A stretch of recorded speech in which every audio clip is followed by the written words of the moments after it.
Camilla and William have a complicated relationship. According to author Christopher Anderson, he tolerates her. Camilla has always been a little afraid of William. Camilla and William have a difficult and tense relationship. According to the writer Christopher Anderson, William only puts up with her and does not truly accept her. Camilla, on her side, has always felt a quiet fear of William. Based on details shared by a source inside Buckingham Palace, the recent mood there has become heavy and almost hard to breathe in. Under the rich dark red velvet walls and the broken, soft light of crystal chandeliers, a silent conflict is slowly taking place. This conflict is not between nations, but between two people connected to the same crown, Queen Camilla and Prince William. A secret recording has begun to spread quietly through the hidden circles of royal advisors, and what it contains is sharp enough to damage the memory of the late Princess Diana. The most troubling part is that no one knows who made it public. People inside the palace quietly suggest that William has started a private investigation, moving quietly like a shadow through secret hallways, while Camilla walks through the palace with a calm that feels strange and unsettling. To her most trusted assistant, she spoke only one carefully chosen sentence. "The throne is not a place for the weak-hearted." Now, the whole palace feels like it is holding its breath. Everyone understands that in this dangerous struggle for power, one small mistake could lead to serious consequences, like blood staining the red carpet. One question stays in the air like a sharp knife. Is this only a fight for control, or is it the start of a revenge story unlike anything England has ever seen?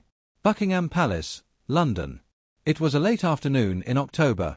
A light rain blurred the tall windows, while old Persian carpets softened the dim shine coming from crystal chandeliers. The feeling inside the room was heavy, not only because of the warmth from the fireplace, but also because of the serious words being spoken between two people who carried the future of a royal family. King Charles III, almost 80 years old, sat in a deep red velvet chair, with his thin hands resting on his knees. Many years of duty and time had left deep lines on his face. The king, who had waited more than 70 years to take the throne, had once imagined a long and meaningful reign that would change Britain based on his ideas. But recently, sudden pain in his chest and the quiet warnings from royal doctors had made one truth very clear. His time was running out. In his thoughts, the future of England seemed very clear and easy to understand. It should be a strong and lively nation led by someone full of energy, not an old and tired king. And in his view, that leader could only be his oldest son, Prince William. Across from him sat Camilla, now queen after surviving many years of public criticism. At 78, her eyes were still sharp, and her posture remained strong and confident. She wore a green silk dress, and her silver hair was neatly styled into a smooth bun. But her fingers, covered with jewelry, slowly turned her wedding ring again and again, showing a small sign of the tension inside her. Camilla was not someone who gave up easily. Once disliked by the public for many years, she had slowly climbed to the highest position of power through patience and careful planning. The title of queen was not simply given to her. She had earned it through struggle, and she planned to keep it no matter what. Their conversation started softly, almost kindly, but quickly became tense like a spark catching fire. Charles spoke about stepping down sooner than expected, about placing the crown on William's head, maybe as early as the next year. His reasons were honest and clear. Britain needed new leadership. Someone who understood the modern digital world. Someone who could connect with people of all ages and guide the country through uncertain times around the world. Charles believed that William, shaped by difficult experiences and known for his calm thinking, was the perfect person to take over. A proud father's gentle expression appeared on his face as he spoke about his son. But that warmth disappeared the moment Camilla replied. Her face became stiff, and her lips pressed into a thin, tight line. In that moment, everything she had worked so hard to secure, her place next to the king and the public's slow acceptance, seemed to shake. Camilla feared more than just losing her title. She feared becoming unimportant, forgotten, and reduced to only a small note in royal history. William, driven by change and strongly loyal to the memory of his mother, Princess Diana, would not show kindness to those who had hurt her. Camilla knew this very well. She had felt the cold distance in William's eyes during royal events, where he always kept her at a clear distance. She tried to keep her voice steady, but a slight shake revealed her worry. She asked Charles to change his will and delay the plan for at least a few more years.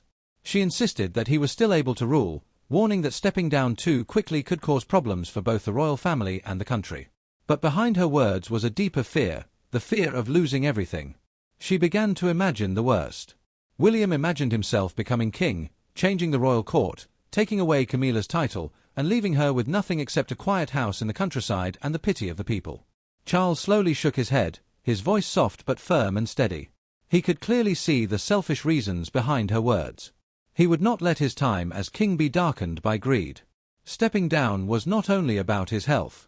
It was also his duty to the country. His refusal hit hard, cutting off Camilla's last bit of hope. At the height of the tension, the door suddenly opened. Prince William walked in, tall and confident in a dark navy suit, his hair slightly messy from walking through the palace halls.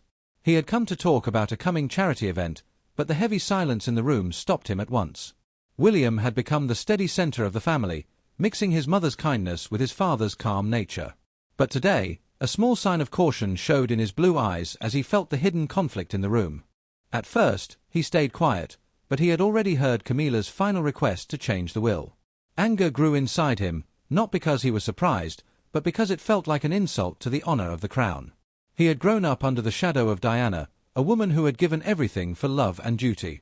Her kindness and strong spirit shaped his beliefs and values. He would not allow anyone, not even his stepmother, to control the throne or damage the legacy Diana had left behind. Walking toward the old oak table, William stood strong, his eyes fixed directly on Camilla. He did not need to raise his voice. One clear and careful sentence was enough to quiet the entire room. He said that no one would bring shame to the monarchy, that the crown was not something to argue over or trade. His voice stayed calm, but it carried a power that could not be broken. In that moment, he was no longer just a son protecting his mother's memory. He was a future king, ready to face any darkness. Camilla did not move from where she sat, her eyes following him as he left the room. The discomfort that had once been in her face was now gone, replaced by something colder and sharper. A new idea began to grow in her mind. If words could not protect her place, then she would use a different plan, one that was more ruthless and hidden. A small, cold smile touched her lips, showing no warmth, marking the start of a plan forming deep within the palace shadows. The next morning, Buckingham Palace was covered in a thin layer of fog, as if a pale grey curtain had been placed over its old towers. Camilla sat alone in her private study at Clarence House, a short distance from Buckingham Palace, yet far enough to feel like her own place of control. On the smooth wooden desk, a cup of Earl Grey tea had already gone cold, its light citrus smell fading into the still air mixed with the papers she had been reading. She had not been able to sleep. William's calm exit kept playing again and again in her mind like a silent warning. She knew she had gone too far. Now it was time for her to strike back. Camilla picked up a cheap burner phone, bought with cash from a dirty electronics shop, and tapped the screen. She had already contacted a trusted fixer, someone used to handling the royal family's most secret problems without leaving any trace behind. Within a few hours, a simple brown envelope appeared inside William's private office at Kensington Palace. There was no stamp and no name of a sender. Inside was a neatly typed letter on plain paper. The letters leaned slightly, showing careful effort, and there was also a small black USB drive. The message was short but deeply shocking. It claimed to reveal a secret about Diana, something strong enough to break the perfect image the public had protected for almost 30 years. If William refused to follow the demand, the so-called proof would be made public. William received the envelope during lunch while he was talking about an upcoming environmental project. He put down his utensils, wiped his hands with a cloth napkin, and opened it at his desk. His eyes moved over the words, first with interest, then with a cold feeling slowly rising inside him. It was not fear. William had never given in to threats, but it brought a deep and painful feeling to see his mother dragged into such a cruel struggle for power. He remembered Diana's tearful face after her arguments with Charles. He remembered how she hid her pain behind her bright and beautiful public smile. Whether the secret was true or false, it felt like a sharp knife cutting into his most precious memories. He placed the USB into a secure laptop. A short audio file began to play. The voice in the recording was low and familiar. But something felt wrong. The rhythm was slightly off, as if the speaker was slowly stretching each word on purpose. William stopped the recording right away, his heart beating strongly in his throat. He refused to believe that his father would ever speak about Diana with such cold bitterness. Still, a small seed of doubt had been planted in his mind. He stayed still for several minutes, holding the edge of the desk tightly as he carefully thought about every small detail. Real or fake, or just a badly made copy, it did not matter. Camilla had hit exactly where he was weakest, his deep and lasting love for his mother. Back at Clarence House, Camilla walked back and forth across the sitting room, her heels making a steady tapping sound on the wooden floor. She imagined how William would react, the moment he might feel unsure, the anger he would try to hide. She knew he would not give in easily, but that same strength might push him into making a mistake. She had already planned her next step. Changed photos, fake letters, whatever was needed to slowly destroy the public's trust in Diana. She did not need to win right away. She only needed William to pause, to begin doubting the memories he cared about so much. William left his office early, deciding to drive himself back to Kensington. During the drive, he played the audio again through the car speakers at full volume, listening carefully for any hidden detail. There was a faint echo, suggesting it had been recorded in a closed space, not inside the palace walls. He stopped the car near Hyde Park, holding his phone and quickly writing down his thoughts. He refused to let his feelings control him. Instead, he turned his pain into strong focus. Diana had taught him that truth always wins over lies, and he was determined to prove it. Late that night, another unknown message appeared on his phone. It was a blurry video clip, only a few seconds long, showing a woman who looked very much like Diana walking into a strange hotel. The video was unclear, but it was enough to make someone doubt. William deleted it right away, but the image stayed in his mind as he lay in bed. The light from the street shone through the curtains, casting long shadows across the ceiling. Sleep did not come. He knew Camilla had started a mental battle, and he would not allow his mother to be attacked again. The afternoon stayed dark and heavy, with thick clouds hanging low over Clarence's house. Camilla stood in front of a large mirror in her dressing room, adjusting a light cream silk scarf. Her fingers moved over the collar as if fixing a flaw that could not be seen. She had received a message. William had asked for a private meeting. No assistants, no guards, just the two of them in a study on the second floor. She smiled at her reflection, a perfect smile, but with no warmth in it. She knew he had come to face her, but this meeting would also give her a chance to watch him closely, to look for any weakness behind his calm appearance. William arrived exactly on time, wearing a well-fitted grey suit, his tie tied tightly with a feeling of strong determination. He did not sit down right away. Instead, he stayed standing on the Persian rug, his hands in his pockets, his eyes moving slowly around the room. There were smooth wooden shelves, a painting of a young Queen Elizabeth, and a tall clock ticking steadily like a quiet heartbeat. The air smelled of polished wood mixed with white lilies placed in a fine vase. It was a scent Camilla often used to hide any tension. Every small detail showed her careful planning. The position of the sofa. The soft golden light made to make her look better. Camilla sat down first, crossing her legs, one hand resting lightly on the chair like a queen sitting on her throne. Her sharp brown eyes studied William, looking for any sign, a tight jaw, a small doubt that the recording had affected him. But he looked back at her without fear.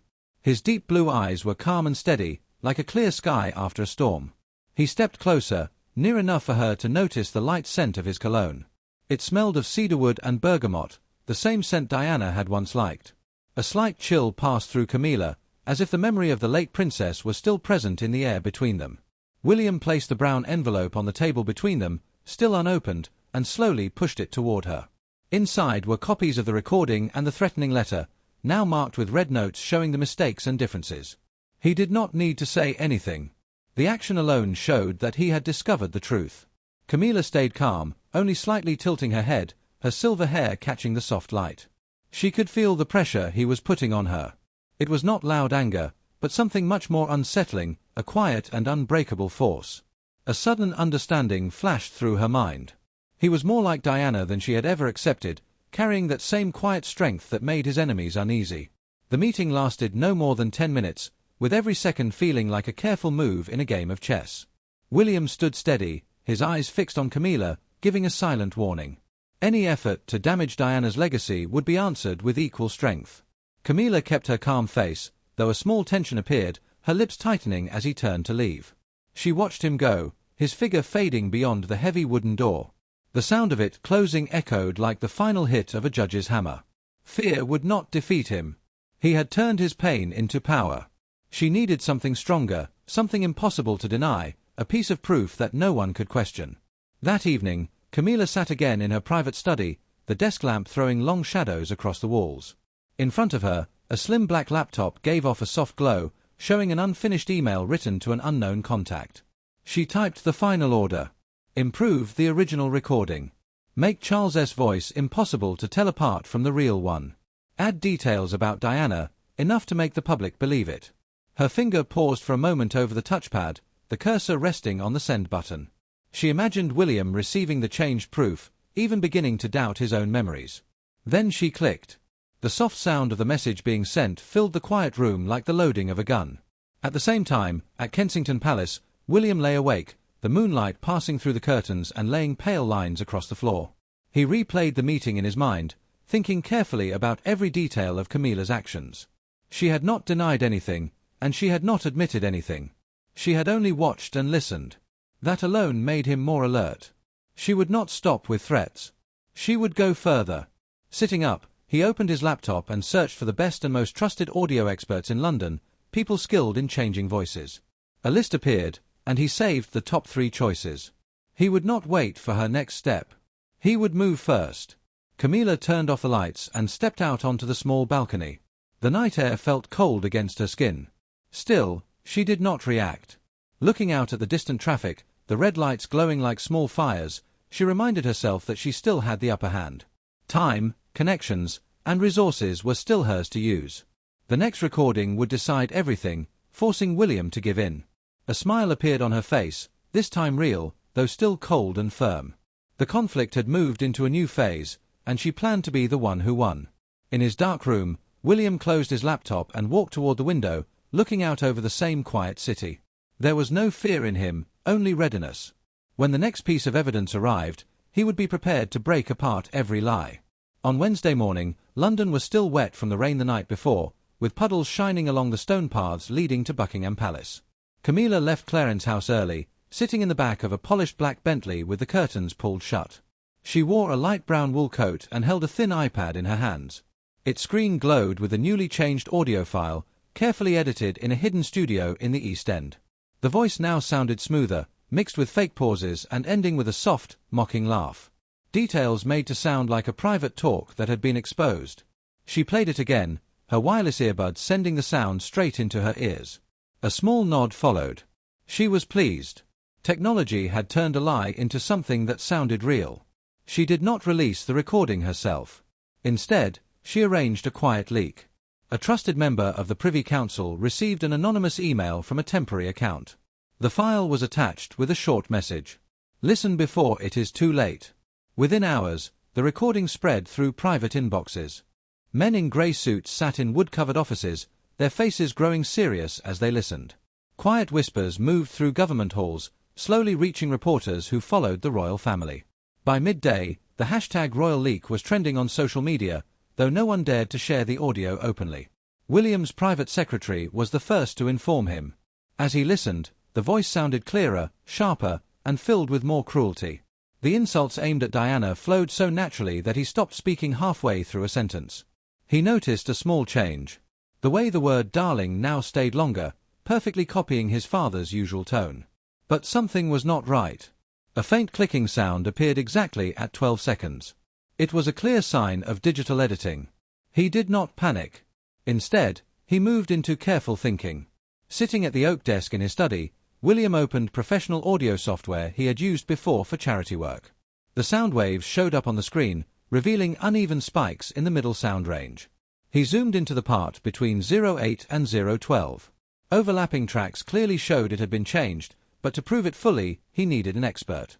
He sent a message to James, his strong bodyguard, a former voice analyst, known for his short haircut and the faint scar on his left cheek. James arrived within 10 minutes, quiet, giving a small nod as William handed him the USB. By late afternoon, James drove to a hidden studio inside an old warehouse in Shoreditch. Inside, Oliver, a 35-year-old sound engineer with messy hair and thick glasses, stood near the window, smoking a vape. He took the USB and started working without speaking, his fingers moving quickly across the keyboard, his face focused. 2 hours later, he leaned back and breathed out deeply. The file had indeed been changed skillfully using advanced tools. Charles' real voice had been taken from a public speech the year before, then smoothly mixed with fake parts. However, the original IP address had been hidden. William received the results through a secure call while driving back to Kensington Palace. His hands tightened on the steering wheel as streetlights passed over his face. The reputation of the monarchy was in danger, not because of the recording alone, but because people were starting to believe it. Newspapers had already begun to suggest the story. Did King Charles really say those things about Diana? William understood that if he did not act fast, rumors would soon become accepted truth. He pulled the car over and sent a message to James. Follow Camilla. Find the source. At Clarence's house, Camilla sat alone in the dim sitting room, the light from the fire moving across the walls. She lifted a glass of brandy and took a slow drink, feeling its warmth spread through her chest. The recording had spread just as she had planned. And from quiet reports inside the palace, William's reaction had been silence, which was unsettling. She knew he would look into it, but she believed all traces had been removed. The man she had hired, the one in the black leather jacket, had been paid in cash and had disappeared into the shadows of the city. Standing up, her heels echoed through the long hallway like the steady sound of success. James, the loyal bodyguard with a strong build and always watchful eyes, had been following Camilla for 3 days. He moved through London like a shadow, his long grey coat blending into the crowd, the edge of his cap hiding part of his face. Camilla kept her normal schedule, but on this day, she made a strange stop. A small cafe in Notting Hill, its red brick walls covered in ivy, with the air filled with the smell of fresh scones. She chose the darkest corner to sit, a silk scarf partly hiding her face. Sitting across from her was a man in a black turtleneck, his dyed grey hair messy, his hand slightly shaking as he pushed a thin envelope across the table. Outside the window, James stayed nearby, pretending to scroll on his phone while a hidden camera recorded everything. That evening at 9 o'clock, William received the photos from James. He zoomed in on the man's face, restless eyes, deep lines around his mouth, and a clear silver snake ring on his right hand. His heart beat faster, not from fear, but from the understanding that the final piece of the puzzle was now clear. He told James to move carefully. Follow the man back to his home in East London, then wait for the right moment. Later that night, James knocked on the man's door, wearing a friendly and practiced smile, introducing himself as an insurance investigator. The door opened, letting out the smell of old smoke and cheap alcohol. Within a few minutes, under calm but careful questioning and shown security photos of the envelope being passed, the man began to break down. He admitted everything inside the small, crowded apartment, with faint neon light flashing through the blinds. Camilla had contacted him through another person, paying half of a large amount of money in cash at the start, with a promise to pay the rest after the job was finished. He was a freelance audio technician, once working at a well-known studio, but now brought down by gambling debts. The original recording had been taken from one of Charles's public speeches the year before, then changed using advanced software to make a believable fake. The goal had been simple: to disturb William and push him to give in about the question of who would take the throne next. He admitted that he had not understood he was using a son's pain or damaging the memory of a respected figure. William listened to the confession through a wireless earpiece as he walked alone through Kensington Gardens under the soft light of the moon. Inside, he struggled with the heavy choice in front of him. Telling the truth would shake the royal family, hurt his father, and possibly send Camilla to prison. But staying silent would let lies spread and allow his mother's memory to be harmed. In the end, he chose truth, for Diana, for himself, and for a country that needed a leader who was not afraid of honesty. The next morning, Camilla received an anonymous message. It was a photo of the man now in custody, with a single short sentence. She had been putting on lipstick in front of the mirror. The red stick stopped halfway. The color left her face under the makeup, her hands shaking as the tube slipped and dropped onto the carpet. She rushed to her study, opened her laptop, and began deleting emails, throwing envelopes filled with cash into the fireplace. The flames burned the paper, smoke rising into the air. But she knew it was useless. Digital traces could be removed, but human ones could not. She fell back into her chair, feeling true loneliness for the first time.